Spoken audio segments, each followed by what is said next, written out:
আমি অজিত মণ্ডল, শোভনগর, উত্তর চব্বিশ পরগনার শোভনগর থানায় চারঘাট অঞ্চলে আমার বাড়ি। আমি আরএইচ একাডেমির সঙ্গে 18 সাল থেকে যুক্ত। মাস্টারমশাই হাবিব স্যারের সঙ্গে এখানে আমার ছেলে পড়াশুনো করেছিল এবং সাফল্যের সঙ্গে নিট পাস করে এবং সে মেদিনীপুর মেডিকেল কলেজের পড়াশুনো করে এই 25 সালে MBBS পাস কমপ্লিট করেছে এবং সে বর্তমানে ডাক্তারের সঙ্গে যুক্ত।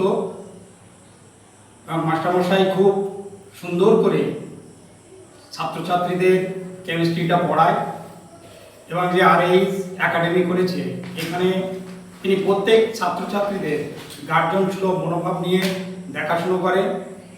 যেমন পিতা তার সন্তানকে যেভাবে লালন পালন করে, মাস্টারমশাই ঠিক সেইভাবে হাতে কলমে প্রত্যেক ছাত্র ছাত্রীদের ভালোভাবে পড়াশুনো করান এবং ভবিষ্যতে তারা যেন নিট পাস করে সাফল্যের সঙ্গে ডাক্তারি করতে পারে সে বিষয়ে স্যারের সবসময় সজাগ দৃষ্টি থাকে।